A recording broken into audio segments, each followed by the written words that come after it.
Hey bees, I'm Marie from Humblebee and Me, and today's video is kind of a continuation of my how to dupe products and figure out what's in them series.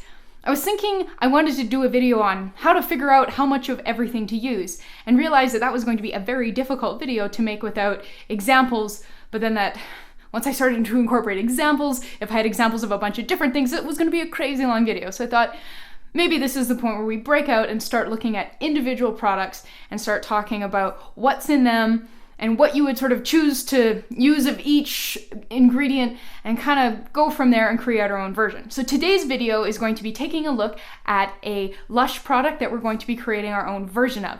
We're going to take a look at their ingredient list and kind of figure out what's in there and why it's in there and what we're going to use and what we're not going to use and how we're going to turn an ingredients list into a recipe.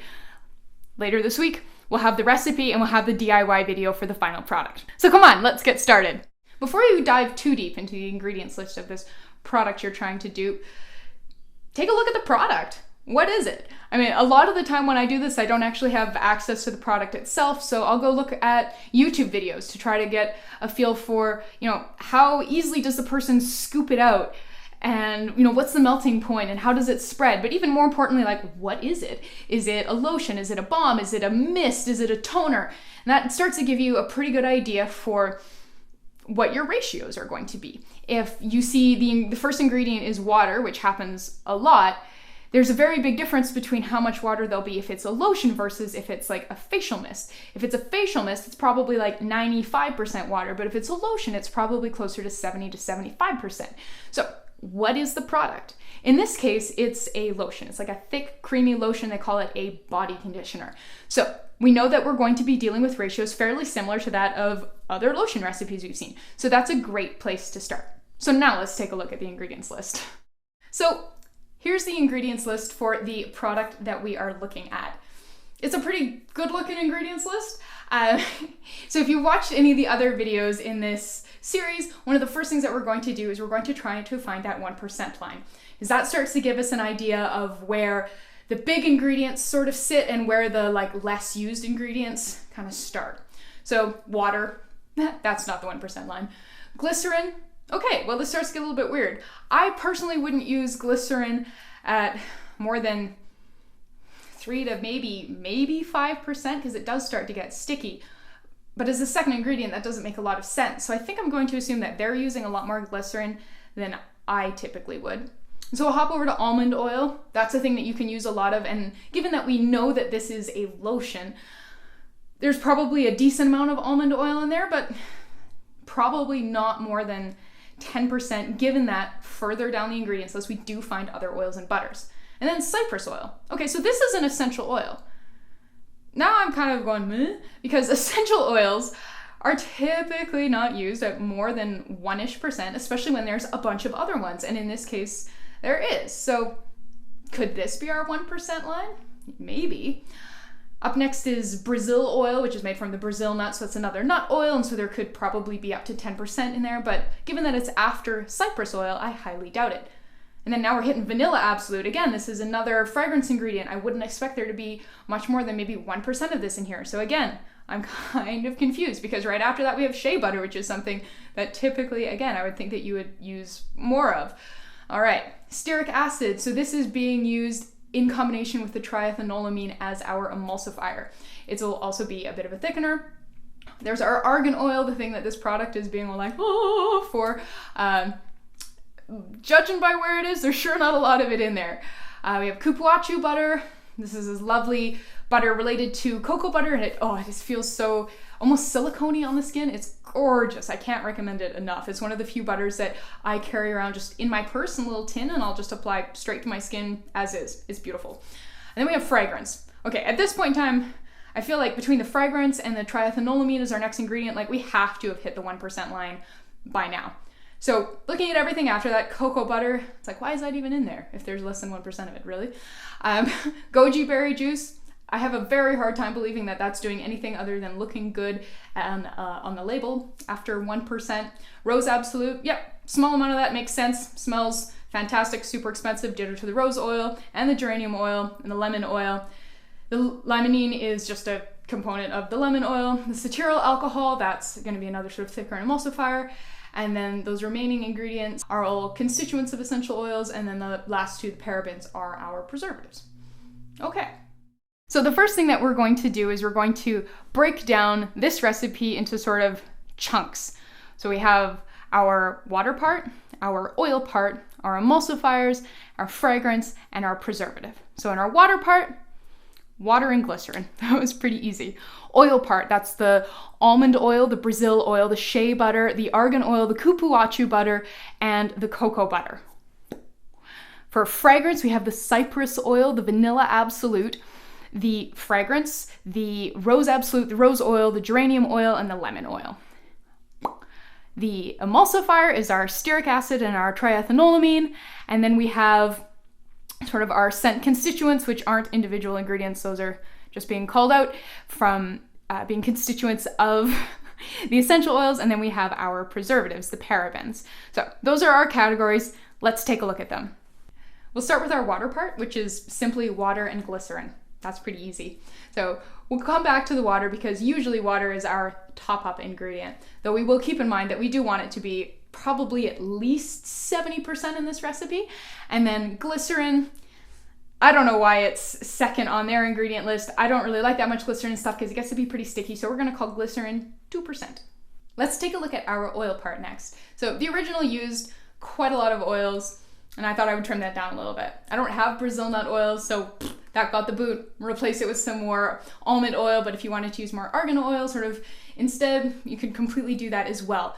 And then because there is so little cocoa butter in there, I decided to give that the boot as well because it would have just been like one solitary gram maybe, and then it's like, oh, what's the point really?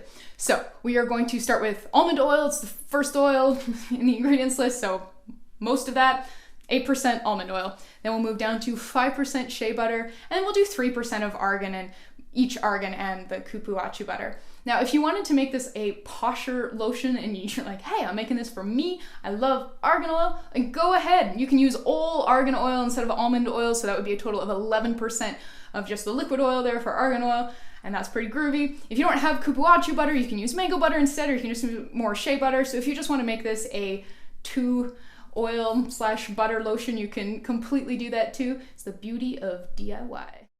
The emulsifying system in the original is a blend of stearic acid and triethanolamine, and that's pretty old school emulsifying technology.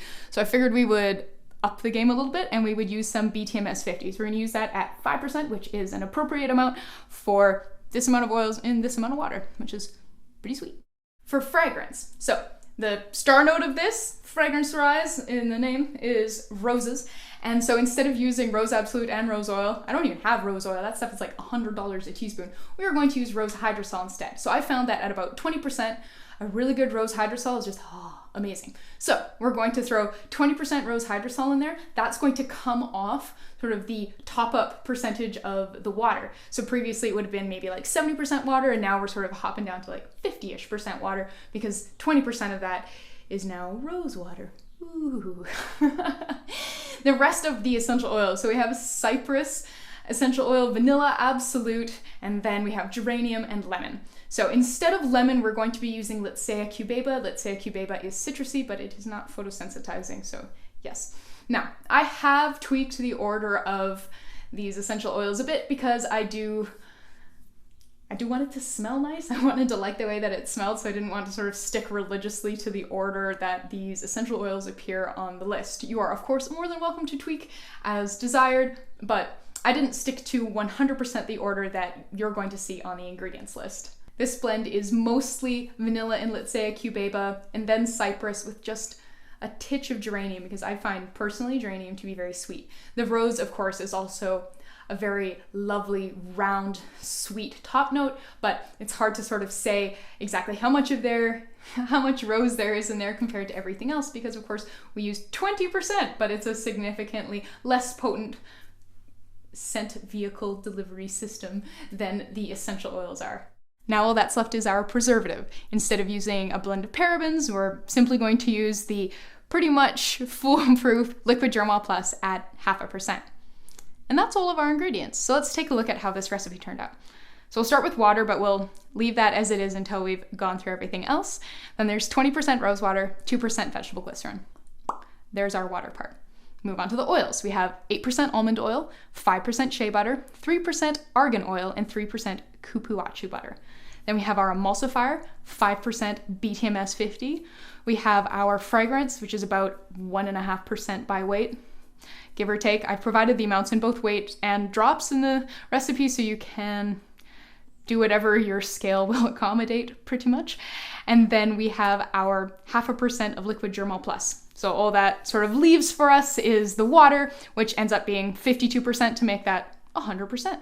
Pretty cool, hey? Whenever I publish recipes in percents, I'm often asked about how to use them. It's super simple. Take that percent sign, make it a G. Now you have a 100-gram recipe. Super, super easy. You can also use a spreadsheet to do fancy multiplication to make sort of exactly the amount that you need to fill up whatever container you're dreaming of filling. But in general, the 100-gram batch is a great way to start. It's large enough to work with, not so large that you'd be heartbroken if you hate it, or if you make tons and tons of stuff like I do and it's, the 5th lotion you've made this month. Yeah. Do the percent to gram, bam, easy peasy. Now that you have your recipe, all that's really left to do is make it. So there's a couple things to consider. If you're familiar with lotion making process, you know that you're going to have 3 phases. So sort of the last thing to consider is what phase does everything go into? If your heated water phase, your heated oil phase, and your cool down phase. So for this one, our heated water phase is going to be the water and the glycerin. The heated oil phase is going to be all of the oils minus, of course, the essential oils. And then our cool down phase is going to be our essential oils and our rose water and our preservative, of course. And that's pretty much it. Then you just follow standard lotion making procedure and take lots of notes, write down what you learned, make lots of observations, and enjoy your awesome new recipe. So in a couple days, we are going to be making this recipe, so stay tuned for that. But in the meantime, thank you so much for watching. If you enjoyed this breakdown and you'd like to see more of them, please let me know. I'd love to have sort of recommendations of products that you're sort of interested in understanding more about. And yeah, thank you so much for watching. Please subscribe, and I will see you next time.